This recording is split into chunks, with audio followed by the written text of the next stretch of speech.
So I've been hosting this 8-player game, and as the game has gone on, I've been collecting the turn files every turn for every player. And the plan here is to make a series where I cover an entire Dominions game beginning to end from every player's perspective. Now, this is my first time doing anything like this, and it might take me a bit to get a proper format worked out, but I imagine that this is going to be pretty fun. I've had a pretty good time watching these games. I'm hosting a couple of games right now, and I've had a really good time watching them from my ivory tower. It's actually a little bit addictive watching Dominions games like this, so I'm not participating in and just seeing every single person's turn as the game goes on. And I'm hoping that I can share that enjoyment with you through these videos. And be thankful to the players, because without them we wouldn't be able to enjoy this experience. So what I'll mainly be focusing on is battles and macro strategies and just, little interesting things that happen here and there. It's not going to be some super in-depth breakdown of every single person's tiniest action, and I'm sure I'll find kind of a good tempo for this as I go on through the series.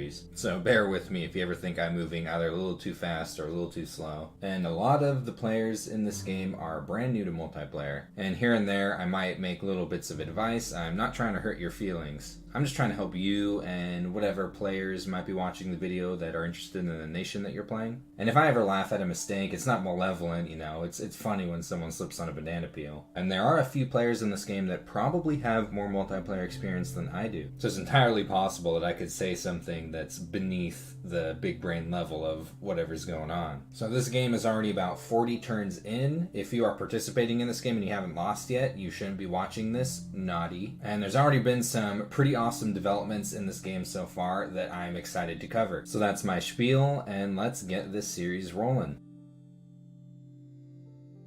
Playing Ermor, we have Coricargo, and sorry if I butcher any of these names. He is representing the nation of France. He's fairly experienced with Dominions 5. He's played over a dozen games. He's won a few of them. And pre-game, he's going to say to you all, "Salve, Ermor here. This death magic is totally going to stay under control. Promise." And the Sauromatia player has chosen to remain anonymous, and I believe that this is one of his first Dominions 5 multiplayer games, but he's not new to strategy games. Playing Caelum, we have Disseverance. He is representing the nation of Australia, and he says that this is his first real multiplayer game that got going. So Helheim in an unfortunate starting position, which is possibly etched into the name of his prophet, is being played by Forrester. He has a lot of Dominions 5 multiplayer experience and has won several games. Pre-game, he will say to you that Helheim needs no luck. Playing Russ, we have Pyro, representing the US state of Ohio. I believe that this is his first multiplayer game, and pre-game he says to you that he is looking forward to playing more multiplayer games, and his strat for this game is Bears. Playing Hinnom, we have Living Mercury. He says that his skill level is intermediate, and pre-game he says the meaning of life is to crush your enemies, see them driven before you, and to hear the lamentations of their woman. So Atlantis has a player change about 10 turns in. The person who started playing Atlantis is Australian, and he had complications that made it difficult for him to continue taking his turns. And I will introduce the player who'll be playing Atlantis for the vast majority of the game when he comes into the game, who is, by the way, new to multiplayer. I think this is his second game, and his first game without any ridiculous game-twisting mods. And playing Rlyeh, we have Bad Grammar. He lives by the Baltic Sea in Russia. I believe this is his first multiplayer game, and he says that if it wasn't for my announcement through YouTube, he may have never gotten into Dominions 5 multiplayer. And I'm happy to be giving newer players the opportunity to do this. I think Dominions 5 multiplayer is really fun. So before I begin showing you these players' turns, I'm going to talk about the map for a little bit. I pre-generated this map using the map generation tool, and I like it quite a bit. I think it's a really cool map. You've got,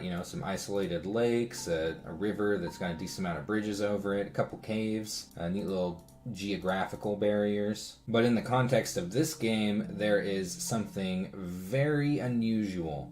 Let's see if you can spot it. So there are 8 thrones, 1 per player, and for a player to win, they need to capture 5 thrones. Now, something you may notice about this game is that half of the thrones happen to spawn underwater. I just do randomized thrones. I prefer to do it that way. And I thought about re-rolling the thrones, and I probably would have if 4 of them ended up in the main pond. But then I thought, most of the time, underwater players struggle to win the game. They struggle to compete with land nations and take thrones that are on land. So I thought, well, you know what, why not just have a game that turns the tables on land players, where the water nations, by chance, have an advantage. And I'm also keeping in mind here that the people playing the Water Nations are fairly new, which I think will make for an interesting game state. So I think what that's going to mean is that this right here is the most important throne in the game. Whoever can control this throne is in a pretty strong position, as these other thrones will be a little bit more difficult to secure off for land nations. Though do keep in mind that there's more than one way to fight a water nation as a land nation.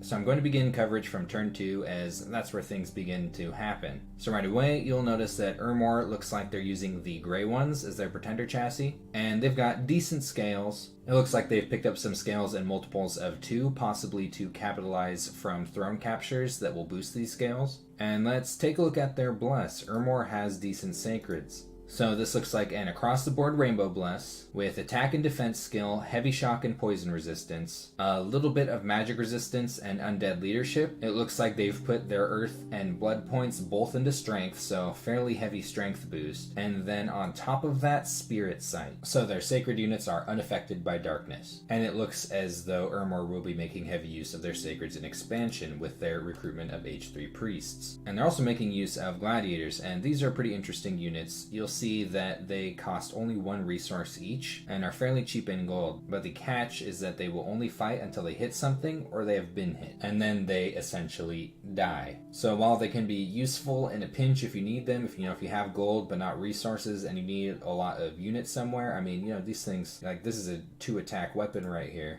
that hits fairly hard. These things can be useful, and especially in expansion. That's where you will see these used the most often. And their initial expansion strategy seems to be a couple lines of javelin throwers, some sacreds on an attack rear command, and a prophet zapping things with his H3 damage spell. And their cap circle seems pretty fortunate. There's nothing too challenging directly around it, a little bit of heavy cav here, and some Ictiids, which they'd be able to recruit here and potentially dip into the Triton Sea. Now with Sauromatia, I'm guessing from their pretender name that maybe this is an enchantress. I've never been too great with these titles. I know you can look them up, but I kind of like to take shots at what they might be. To me, this looks like water and astral. Though, of course, we can see their bless and know directly what's on their pretender. They have taken heavy order, heavy growth, heavy magic scales, neutral heat scales, and a lot of misfortune. Misfortune 3 is pretty brave. There's a lot of really bad events that you can't get without Misfortune 3.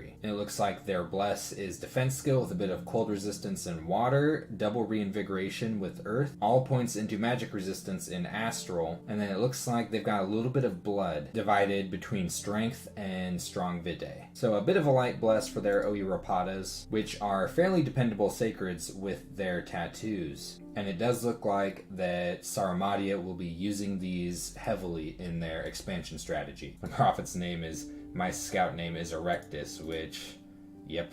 And Caelum, I believe, due to a mistake, as this is, I think, his first real multiplayer game, accidentally staled this turn. He thought he had submitted his turn, but he hadn't. However, it wasn't enormously detrimental because he did have repeat recruitment check. So he's at least not missing on his recruitment for this turn, which is crucial in the early game. And this is pretty good recruitment for Caelum, at least in my opinion. This is pretty much exactly what I would be doing if I was playing Caelum. And that's making use of these extremely efficient Spirehorn warriors. These things are just really well-rounded units, all factors considered. They fly, have a little bit of resistances. Their stats aren't the greatest, but they do have a magic weapon lance strike, and they are cheap. So this is one of the expansion strategies you'll see with Caelum. Some people do make use of the mammoths, but they do cost a pretty penny. And it looks like he'll be using Area Seraphines to lead his expansion parties, which do make pretty good leaders. They're able to cast Sermon of Courage and support with a little bit of fire magic. And it looks like they've leaned heavily into scales, so probably shouldn't be expecting too heavy of a bless, and we'll see what their pretender is. I'm thinking maybe an enchantress. So Helheim is in a bit of a spooky position, especially considering that there's 2 water nations, and that he's sort of sitting on the land bridge between the main pond and more water. But I mean, you could also look at this as a little bit advantageous, as he has direct access to 2 different portions of the map and a decent natural barrier that could be used defensively in either direction. His pretender's name is Immobile Misfortune, Hard to guess if he does in fact have an immobile chassis or if this is misdirection. And his scales are pretty extreme. You know, you've got 3 order, 3 growth, neutral heat scales, but then 2 sloth and 3 misfortune. And sloth is completely doable on this nation. You don't have a heavy resource requirement on your nice units. So we've got a super heavy Rainbow Bless with attack skill, minor shock, fire, and cold resistance, major poison resistance. It looks like defense skill with also swiftness, so a little bit more defense, and a 30% boost in combat speed. So 2 points of Undying and 2 points of Undead Leadership, a little bit of HP, some strength, and Blood Surge. And he also has picked up Spirit Sight. So he has leaned heavily into a Bless with this nation, and Hellheardings are really good at holding a Bless. So he's got some of the scariest sacreds that we've seen so far, and he's definitely making use of them right away. Now, Russ, with his coastal property, has sent a message out to all of the players, greeting them as the true bear god, who is Rasputin, king of bears, master of bricks, patron of huntsmen, god of the hunt. Sounds very nature-oriented. And if we pop open the hood and look at his bless, he's got attack skill, swiftness, defense skill, and strength. So it looks like a little elemental bless, but there's a lot of nature titles on that pretender. And also, if you look at his scales, they are not the greatest. So to me, that says some kind of heavy nature bless. And given that his sacreds already have recuperation, it's probably regeneration. And with his scales, as poor as they are, I imagine that it is probably dormant. So about the end of the year 1, I'm expecting to see a Pretender chassis pop in with regeneration that will boost his Chud Skin Shifters, which, by the way, turn into bears, and make them quite a bit scarier, which they already are plenty scary. And it does look like he will be focusing on them in his expansion strategy. Personally, when I'm using an H3 Priest to expand, I like to have them just spamming their damage spell as soon as they've done their Divine Blessing. I tend to find that it's a little more valuable than Sermon of Courage and Holy Avenger in actually protecting your expansion party and causing routes in the enemy army. Oh man, this is so beautiful to me. I have a real soft spot for scales. To me, this right here just looks absolutely gorgeous. Like beautiful mountain scenery. And it's not always what people expect from Hinnom either. They have these absolutely disgusting sacreds, and for this reason, a lot of times you'll see a gross bless, where they will depend on just expanding super quickly and just eating up tons of people, and potentially rushing the thrones. But that's not the only way you can play Hinnom, and this player has capitalized on Hinnom's great troops and good mages, and being able to get as many of them as possible. He has picked up a minor bless. I believe this is probably the Betel, the Earth and Air Betel, imprisoned with heavy shock resistance and reinvigoration, which I presume is meant to help protect the Melkarts, which are really powerful raiding chassis that can sometimes solo armies. Now they cost a pretty penny, and that's where, scales become relevant. And he's also pinged the throne on turn 1 with his scouts, so we will see what is sitting there. Alright, so it looks like some Amazons and Pegasus riders with a few wizards. There's a Crystal Sorceress back here. Got some not enormously high paths on these mages, but this wizard is pretty powerful in fire magic. Here's the catch.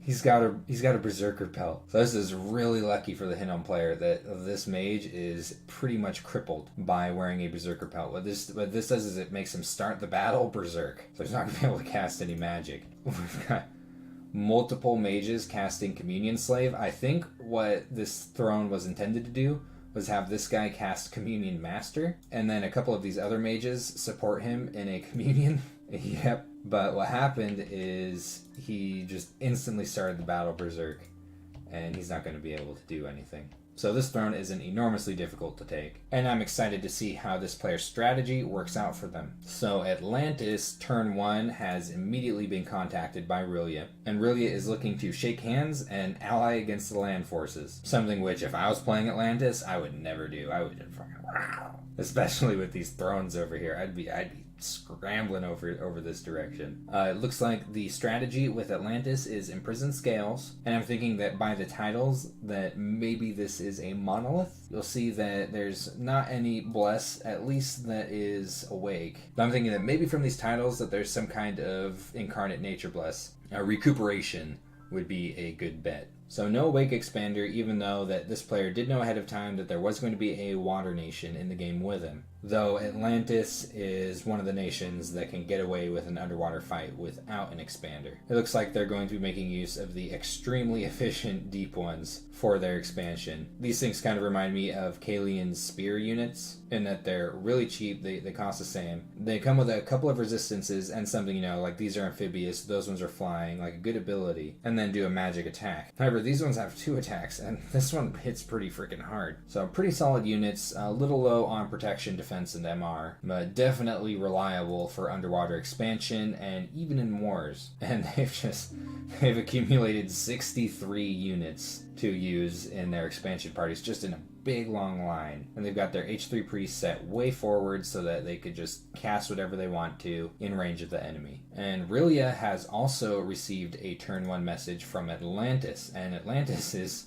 also extending their hand for a handshake. However, the Atlantean handshake came with a little bit of a flex. They said they're ready to fight if they need to. And a lot of titles on the Rlyeh god, it is not awake. And personally, if I was playing Rlyeh and I knew that Atlantis was in the game, I would be bringing something in awake that is big and nasty, like a sea dragon or a worm or something. Because Atlantis is pretty intimidating, and most of the time, they're going to want to try and push you out of the pond. And as Rlyeh, you don't really got anywhere to go. Now, Rlyeh's taken some minor scales, bit of death scales, and a fairly heavy rainbow bless, and a very defensive one. Lots of heavy resistance with some reinvigoration and penetration bonus. This is for the mind blasts on Rlyeh sacreds, and a hefty amount of undying and HP, as you don't get quite as much value out of strength or blood surge on Rlyeh sacreds. Now, I'm personally a little bit skeptical with this approach with Rlyeh. A lot of these resistances aren't enormously relevant underwater, and these are never going to be brought onto land. You could potentially get the Abadai up onto land, though that's a lot of design points going into a bless for just one of your sacred mages that you already have to invest in to bring into land territory. So I think that it may have been worth consideration taking an Awake Expander